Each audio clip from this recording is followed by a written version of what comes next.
I thank you, Paula. Yeah, thank you, Paul. Yep, yep. Okay. So Veterans Day, November 11th, is a day to honor all people who have served in the U.S. military, regardless of when or where they served. It is to thank living veterans for their service, recognize their contributions to national security, and acknowledge the sacrifices they made. The holiday was originally known as Armistice Day and was established in 1938 to honor World War I veterans and promote world peace. In 1954, President Eisenhower signed a bill to rename the holiday Veterans Day and expand it to honor all veterans. The main national ceremony for Veterans Day is held at the Memorial Amphitheater around the Tomb of the Unknowns at Arlington National Cemetery. At 11 a.m., a color guard from each military service performs present arms at the tomb. In fact, Veterans Day is largely intended to thank living veterans for their service, to acknowledge that their contributions to our national security are appreciated, and to underscore the fact that all those who served, not only those who died, have sacrificed and done their duty. So there's Memorial Day and Veterans Day, and every year people get confused about these two holidays. But November 11th is always Veterans Day. No matter the day of the week, Veterans Day always falls on November 11th. It's also a federal holiday recognized nationwide. With 18.2 million vets living in the United States, it's a holiday most communities celebrate with festivals, parades, and recognition of local vets. Since Veterans Day is rapidly approaching, we figured now is the best time to set the facts straight. Veterans Day is not Memorial Day. Veterans Day is a federal holiday recognized each November to celebrate and honor all U.S. veterans, deceased or living. Veterans Day is not to be confused with Memorial Day. The holiday was formally called Armistice Day to commemorate the end of World War I, while it may have been founded in honor of the 11th hour of the 11th day of the 11th month. Veterans Day is to honor all veterans from all wars. So if you have a chance, go to a military community during Veterans Day to experience the true spirit of this observed holiday. And that's our introduction to Veterans Day. Okay. The book, the reason we're here,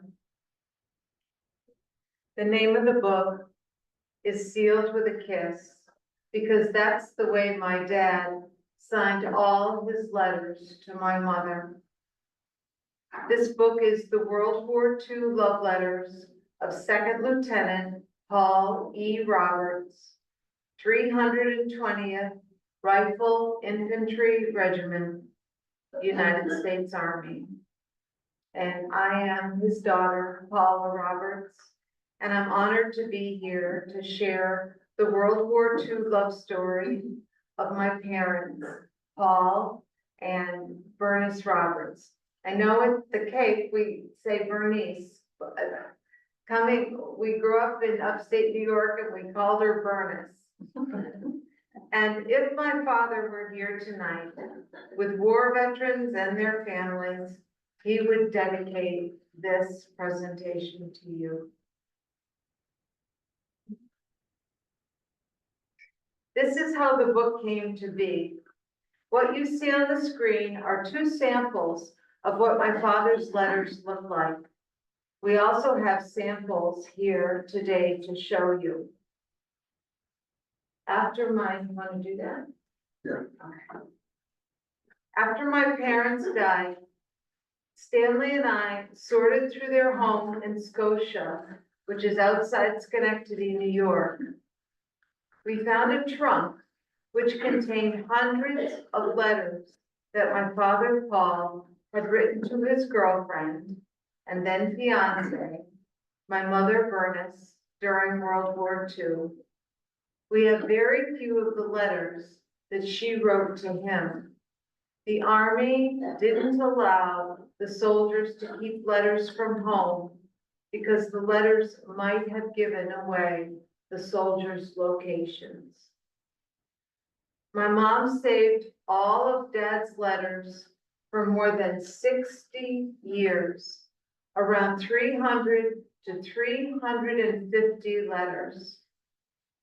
I never knew about them. She never told me they existed. And then we knew when we found the trunk in the attic. Stan and I worked on putting this book together for just over 2 years. The love expressed in my dad's letters were a joy to me because this wasn't the man I knew growing up. That man was serious and solemn, stern and intense, who worked 7 days a week. And these love letters allowed me to know him in a completely different way. We converted all of the original letters to Microsoft Word documents and scanned about 85% of the original letters.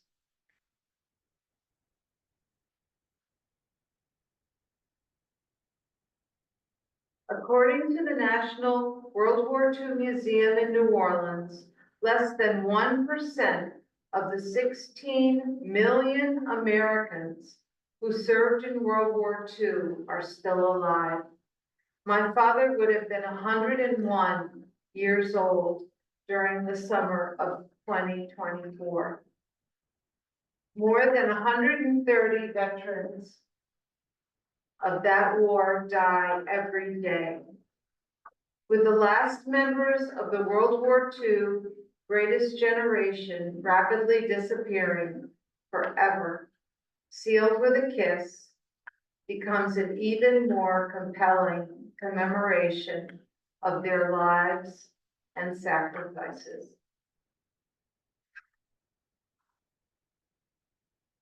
The letters provide not only a unique insight into my parents' blossoming relationship through those long 2 years they spent apart, but a detailed account of the war in Europe by a young Army officer who fought on the front lines. The title of the book comes from how my dad signed his letters to my mom, SWAC, Sealed with a Kiss. I'll show you the book.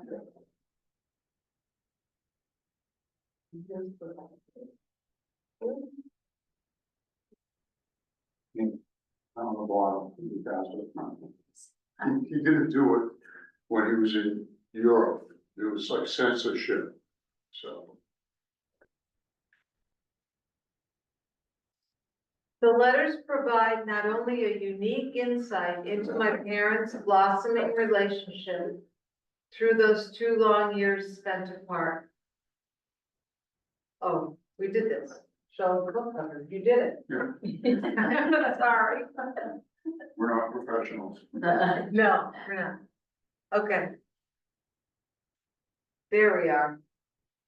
The letters document my father's journey through both Army boot camp and officer candidate school in 1943 and 1944, before he was deployed to fight the Germans in Europe in early 1945. Here is an excerpt from one of the letters to my mother 6 days before my father was severely wounded. And actually, this was in the introduction. If anyone ever asks you what I do in the Army, you can tell them I lead an infantry rifle platoon and say there is not a tougher job in the Army. The men in an infantry rifle platoon are the ones who fire M1 rifles and use bayonets and hand grenades and often fight hand to hand with the enemy. I know it's true because I've done those things. And when I say I'm a rifle platoon leader, I'm darn proud of it.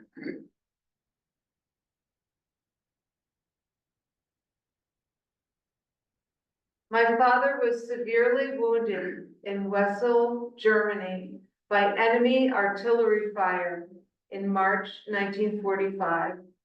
He was hit in the right arm by shrapnel from a German M88mm artillery shell at 11 a.m. on March 28, 1945. He explains this in detail in his April 4th letter from England. Just to point out, this is the first time I've done this. There's Wessel, and he got wounded the 28th. He didn't mean to do that, I screwed it up. You can see it though. In 6 weeks, he was with General Patton's army, they got to Berlin. But when he got wounded, he was immediately sent to England, to one of the plant hospitals. Okay. The 320th joined in the attack over the Rhine that day and met heavy fire as it fought through woods to reach the Autobahn highway. By 6 p.m., leading elements of the regiment captured part of the Autobahn. The 137th and the 320th made progress against heavy resistance and managed to advance 1.5 miles on March 29th. The German 88 was a versatile 88mm, 3.46-inch multi-role artillery piece. It was used extensively by the Germans in World War II as a field artillery piece and as an anti-aircraft and anti-tank cannon. It was the most effective anti-tank gun used by any side in the conflict. By April 1st, the regiments held and improved their positions along the Herne Canal.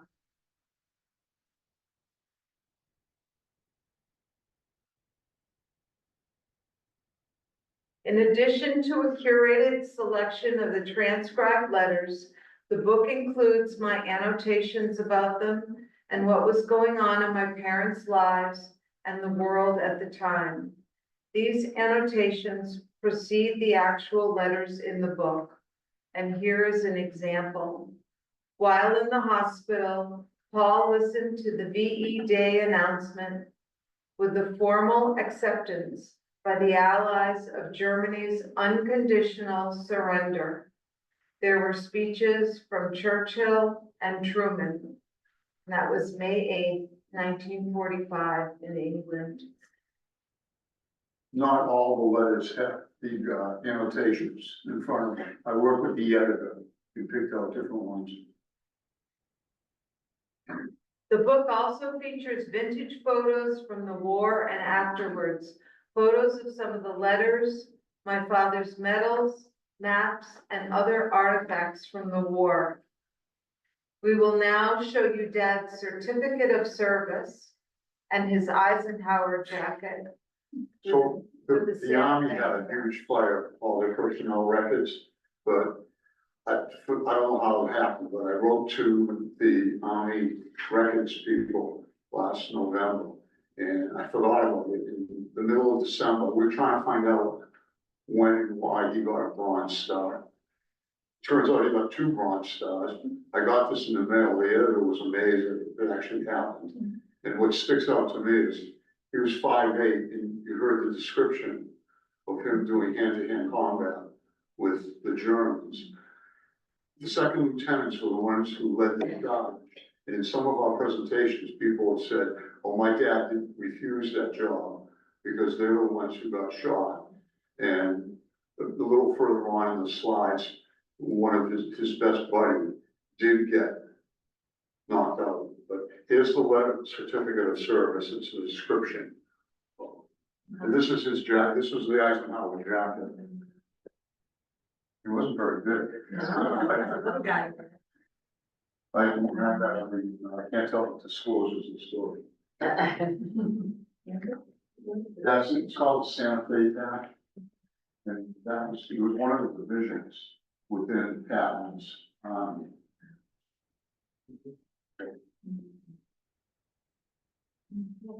Now I'm looking. Oh,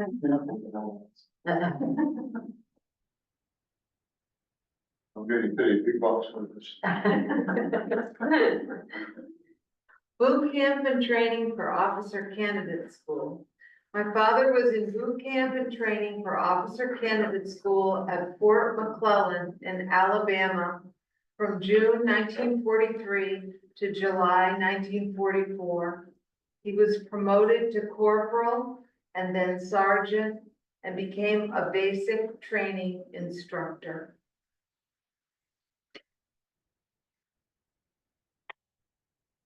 My dad began officer candidate school at Fort Benning, Georgia in July 1944 and graduated as a second lieutenant that November.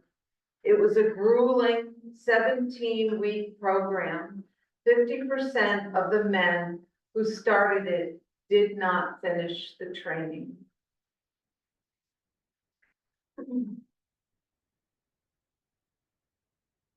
In December 1944, Dad arrived at Fort Meade, Maryland, after graduating from officer candidate school. This would be his final U.S. Army base before being deployed to fight in Europe. It was considerably more comfortable than his previous Army experiences. So this is what he said. Boy, they really treat us well, he told Bernie in one of his letters. This is the first time I've eaten in an officer's mess hall, and boy, the food is good. Not only that, but we have tablecloths and everything. Today for dinner, we had steak, French fried potatoes, mushroom sauce, coffee, apple and mince pie. Being less than 20 miles from Washington, D.C., my father even had opportunities to visit the city and enjoy the nightlife. And Mom and Dad became engaged to be married during this last furlough home. My father was on the Queen Mary bound for Scotland by early January 1945. He is believed to have written the letters from the ship in the second week of January. Censorship did not allow him to disclose the exact date and other sensitive information. He couldn't tell my mother he was on the Queen Mary.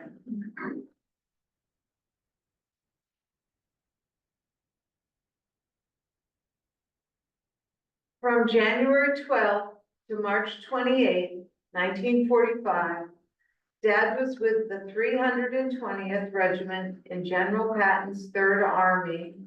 They relieved the 101st Airborne at Bastogne, Belgium, in the bitter cold and snow during the Battle of the Bulge. By the beginning of February of 1945, they had reached the German border. Dad and his unit also spent time in France and Holland. And I'm going to read you a letter written on March 11, 1945. And this letter is also in the book. Darling Itchy. Not sure where the itchy came from, but the second letter to you today. And this was March 11, 1945 in Holland. I am really doing good now. I wrote you once this morning, once last night, and now one tonight. And I also wrote one home tonight. I went to church this morning. It was very good. After that came dinner, then a movie this afternoon. And tonight, after I finish writing this, I'm going to listen to the radio for a while or read and then go to bed early. In the letter I wrote last night and the one I wrote this morning, I told you all about the rest camp I'm at.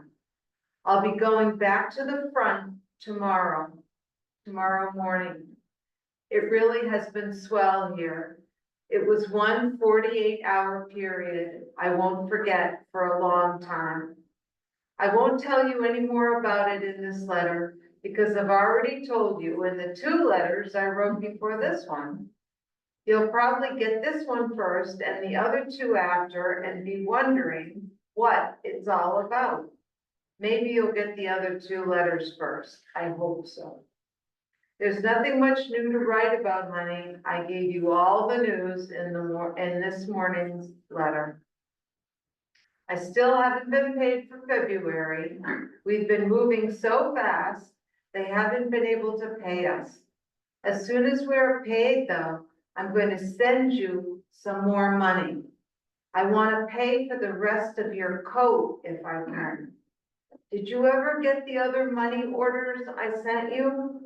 There were 2, one for $25 and one for $23. Please take good care of yourself, my darling. I love you so very much, more than I'll ever be able to tell you. You'll always be the only one for me, for always and always. Be a good girl now. Keep that chin up, and before you know it, I'll be back with you again.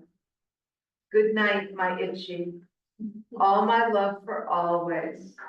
Your Paul. And as I told you, my father was hit in the right arm by shrapnel from a German M88 artillery shell at 11 a.m.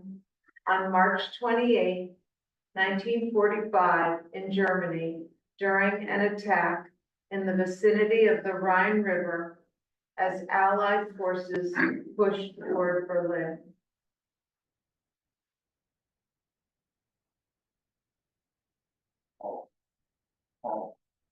The trip to Wesel. The trip, oh, you're gonna talk? No, when you. Oh, when we went, yes.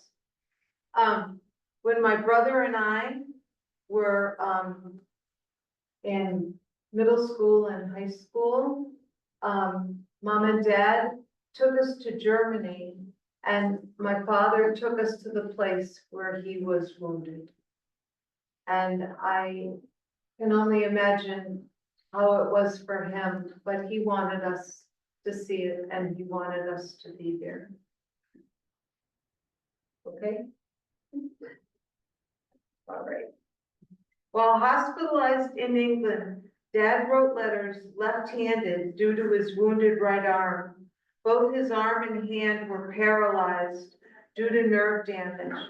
He continued to recover in England through VE Day in May and into June 1945.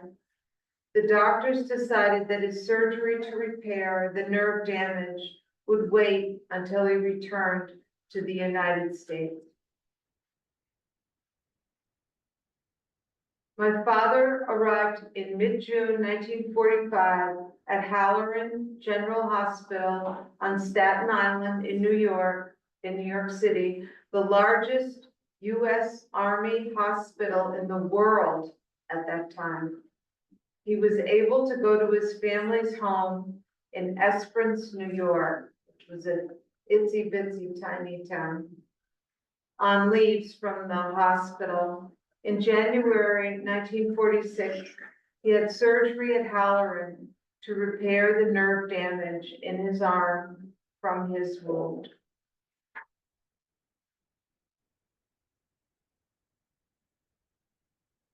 And this is the last letter that Dad wrote left-handed. The surgery was successful and Dad's recovery continued to progress well. He wrote his last letter to Mom from Halloran General Hospital on January 27th, 1946. Gee, baby, I miss you. Dad wrote in that final letter, I had a nice dream about you last night, by the way. You'd better be dreaming some nice dreams too. I'll do my very best to make them all come true very, very soon. After their 2 long and difficult years apart, Mom and Dad would finally be together again for the rest of their lives. And there's their wedding picture and Mom and Dad, and there's Paula and my brother Michael. After the war was over, my dad finished his degree at Union College in Schenectady, New York, where he was a member of the Phi Beta Kappa Honor Society. Mom and Dad were married on May 4th, 1946, and had 2 children, a girl and a boy. Paula and Michael. My brother was named after my father's best friend from Officer Candidate School, Michael O'Connor. Michael O'Connor was killed in Europe before my father was deployed. This letter is from October 10th, 1944, and I'll read you an excerpt. My darling, I don't feel much like writing tonight, sweetheart. I got news today that Mike O'Connor was killed in France. I can hardly believe it yet. You know, he left McClellan the day I came back from my furlough. I'm still hoping it isn't true, but I guess it's pretty definite. I thought an awful lot of Mike. He was one swell fellow, and I never told you, but if I hadn't been on furlough, I would have gone with Mike. We both knew we were going to be shipped, so we asked the captain to send us both at the same time. When the order came down for 2 sergeants and 2 corporals to be shipped, Mike and I would have gone together. It just happened that I got back from my furlough 5 or 6 hours too late. It's pretty awful when you think about his wife and baby. He certainly loved his family. He used to tell me about that little girl all the time. Boy, this is a crazy world. I still can't imagine him being dead. He was such a big, strong guy and such a darn good soldier. If any one of us got through okay, I thought it would be him. Well, baby, lights go out in about 3 minutes, so I have to stop. I love you, my darling. I always will. All my love, sweetheart. Your Paul. Sealed with a kiss right here.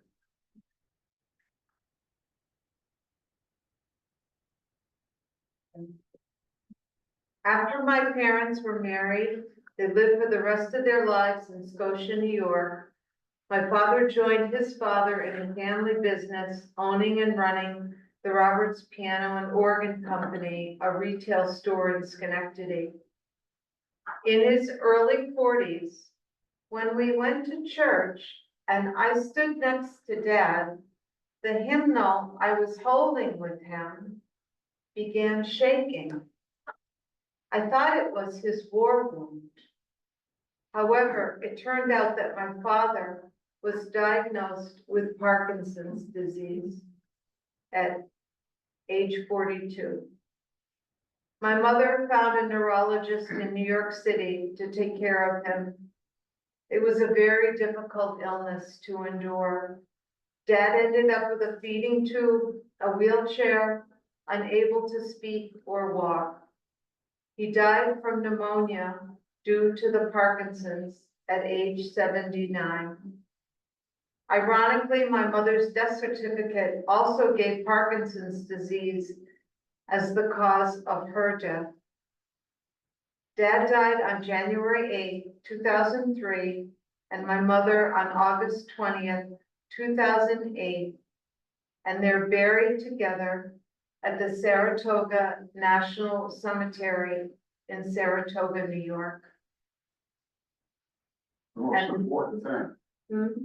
Blue Rock, they both, your mom kept Mr. Roberts moving around and they played golf. Yeah, You both got holes in one over at Blue Rock golf course.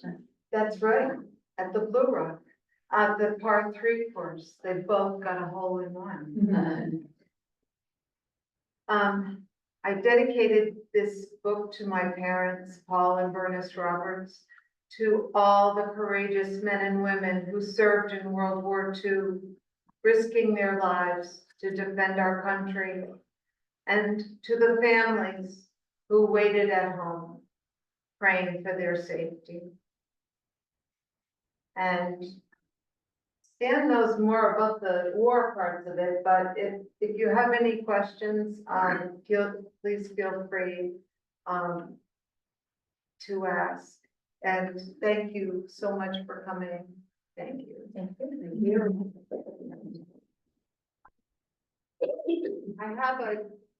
I just carry a vision of them in my heart and in my mind now all the time. And I just see them in the next world, listening to this story and being so happy that you could hear it, even though there are certainly sad parts, but it's such a pleasure to share it with you. Thank you for coming. Thank you. Paul, are you taking some questions? One question I would have is if your father ever discussed his experiences during the war, after he came home. He didn't. You know, I keep thinking this though. I have a memory of Dad telling me of sleeping in a bed in some house somewhere, and he was sleeping with like 2 corpses. There were 2 people who had died in the bed, and he was in the bed sleeping with them. That stays in my head. But to be honest with you, he didn't talk about the war. He didn't. A lot of them didn't, Yeah. most of them were, yeah. Well, you, so growing up, you were aware that he did get injured in the service. Yes, yes. He was, he had, you know, scars and, on his arm. I was aware of that, but I kept thinking, you know, when we were in church together, that must be his wound, and it was the Parkinson's. And I guess I'd like to say, he got sick about the time Michael J. Fox got Parkinson's. He was also very young, and I just heard about another soldier who did. So I don't know if there was anything about, you know, the war that stimulated whatever causes that disease. I don't know, but it's a very rough road to travel. It certainly is. His mom took them everywhere. They went. Yeah, got they a did. condo down in Florida and on a golf course. and they She a lot did of just stuff. what the doctor said. He said, keep him moving, keep him active. And that's exactly what she did. Yep. And as Stan said, the golf was, it was great. And being at, on the par 3 was, you know, perfect. So, wasn't I so let hard. Paula drive the golf cart the first time a couple of years ago on that course. She was driving around looking at the people's height ranges in different houses. And then started streaming back to where I was, and she started to head across the green. one of those, and I was like, no, stop. I have a cousin who's 90, it's my mother's sister, who's 93 years old, living in, out near Schenectady. And, who remembers some of this, I mean, from firsthand remembers some of this. And, Mom and Aunt Phil's brother, was, sent to the Philippines during the war. So, Oh, I have a couple more questions. So Sure. we have a question from online. How many letters are in the book? And I guess it covers the entire 2 year.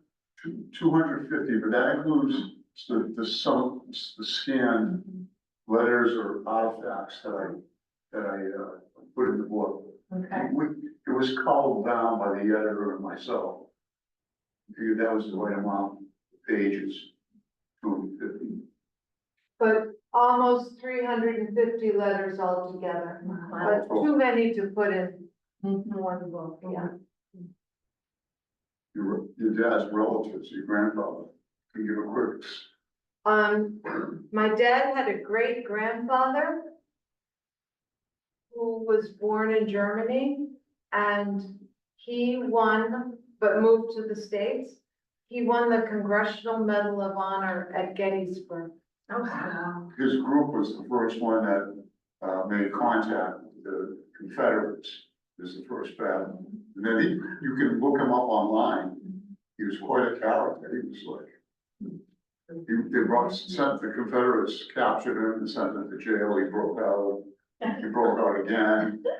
He had a divorce and he ended up. Yeah, he was a character, he was. What's his name? Francis Ursch, IRSCH. It sounds like another book. Yeah. Yeah, I know. And we have, a journal, wait a minute, I can tell you.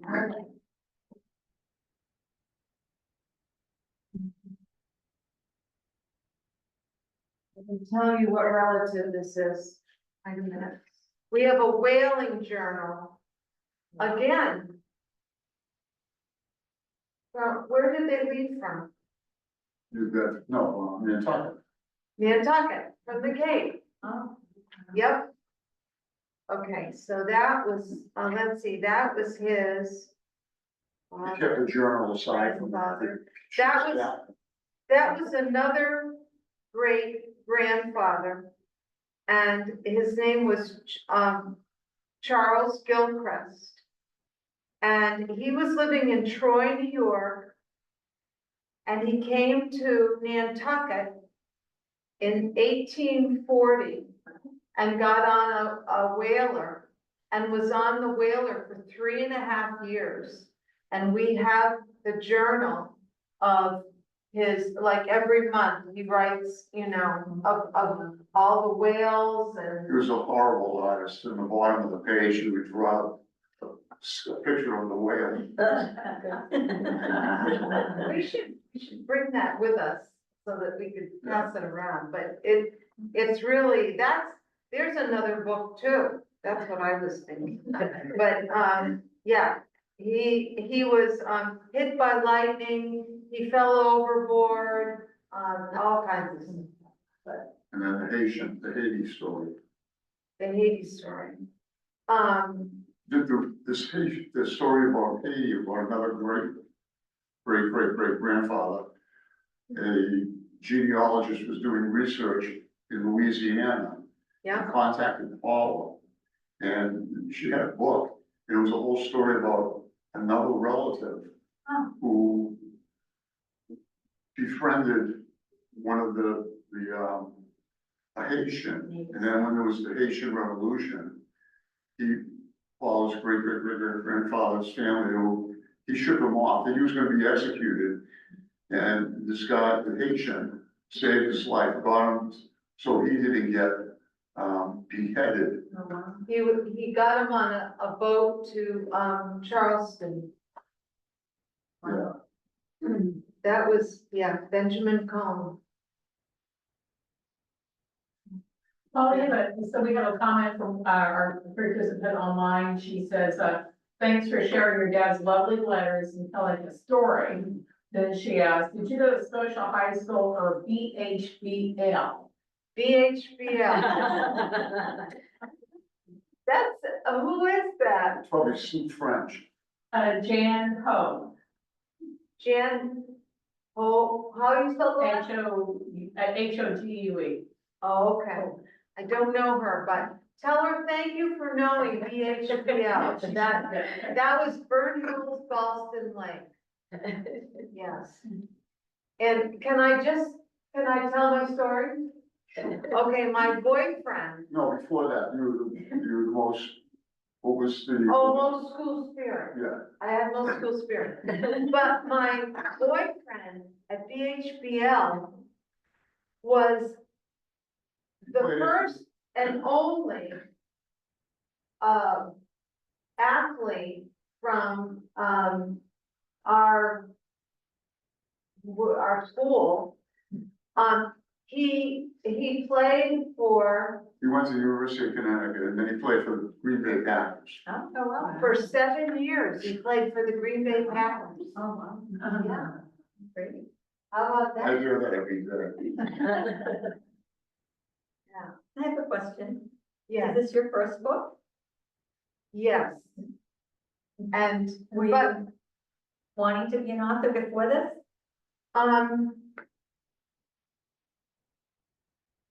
maybe, yeah, maybe. Paula wants us to be a movie. She wants to I contact do. Matt Damon. I keep thinking, what a great movie it would be.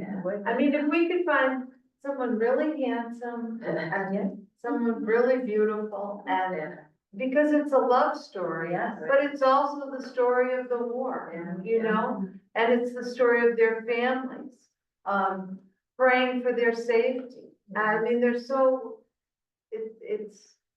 much to it, and, yeah, There've been a lot of specials about the greatest generation. And this really hits home for me, including my own parents, yeah, who would be about 110 right now. yeah, But, you know, the love, I discovered in the attic, I was probably 5 years old or 7, and discovered in the attic a chest with my mother's saved letters.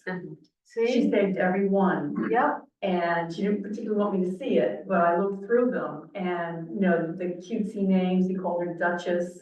same thing. And you could almost write the same letters as you have here. And it just brings it all home that it personalizes, what these men went through. Yes, it does. And it was truly the greatest generation. It truly was. And I And love to the know, movie made of it.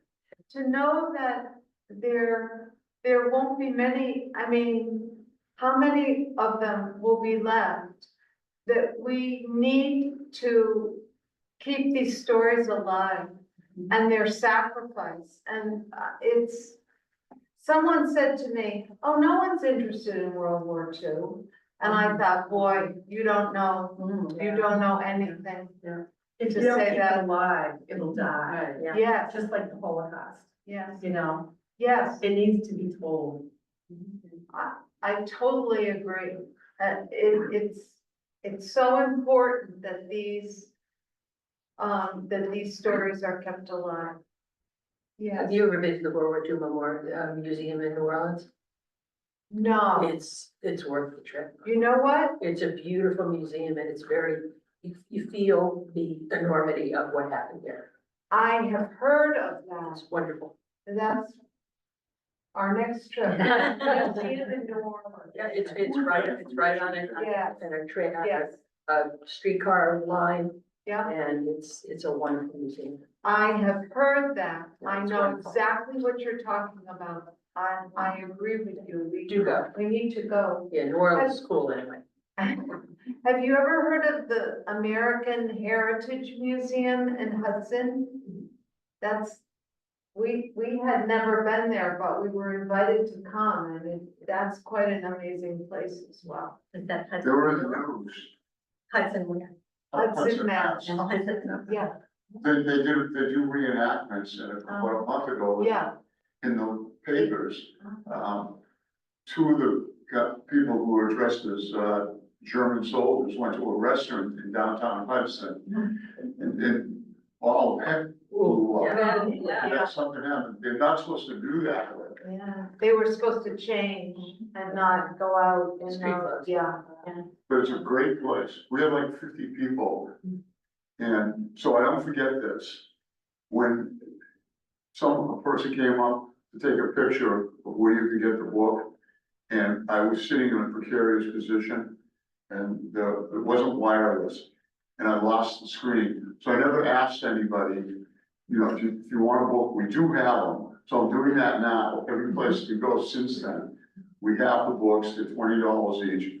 You get them online, you pay the shipping. So I'm not trying to be Mr. Marketeer, but No, thank you for sharing that. Yes. Thank you for sharing that. Paula, how I long forgot did to it take do you it. to write the book? To,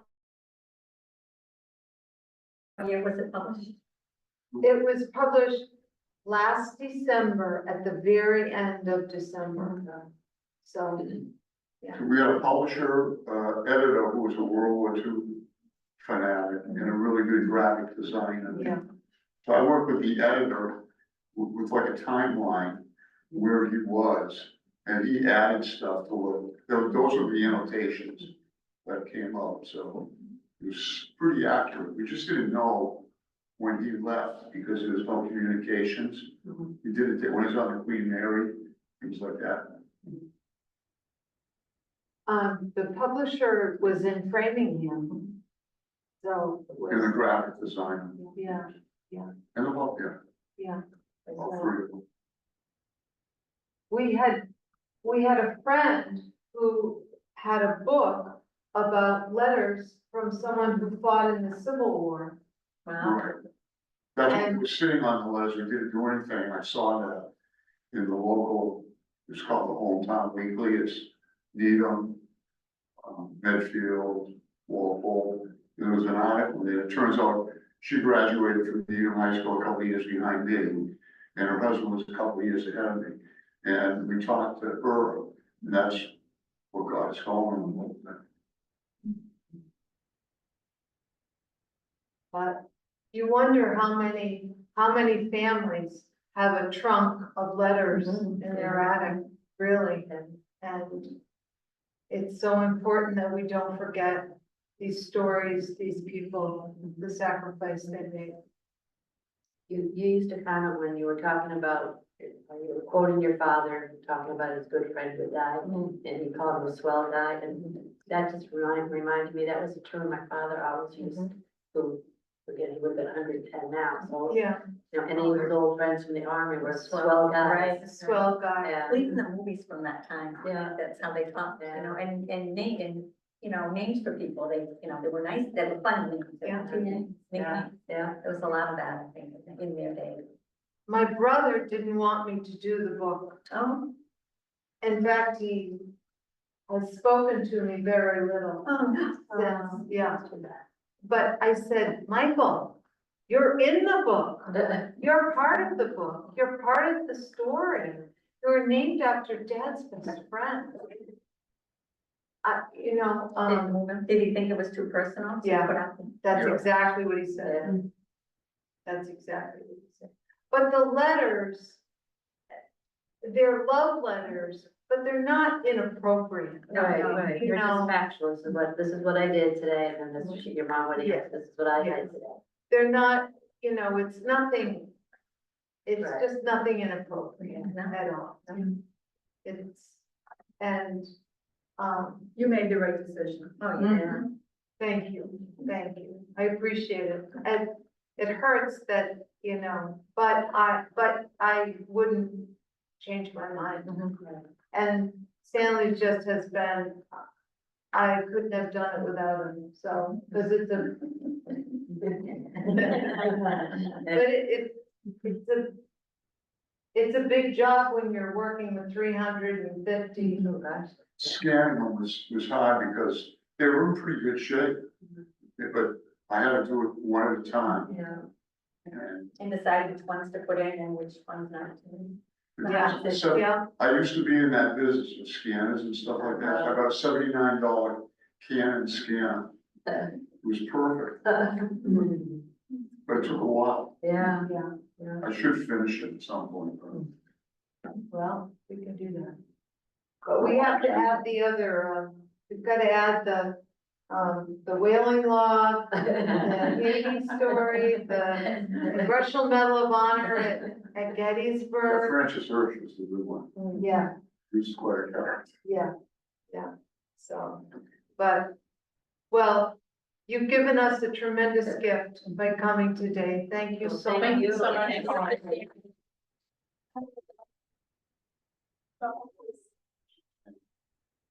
Oh, yes, so hopefully we can, you'll join us next year and next Veterans, next Veterans Day or the day before, Veterans Day and, or the week of. I would Veterans love Day. to. Okay, We thank would you love so to much come for back. coming, it's a really lovely event, thank you. Yeah, we would love to come back. Yeah, Love I feel like crying. Thank you. Thank you. Thank you, everybody. Thank you. Thank you. Nice to meet you. I know. See you again. Yeah. Breaking down. Or some other event. Thank you.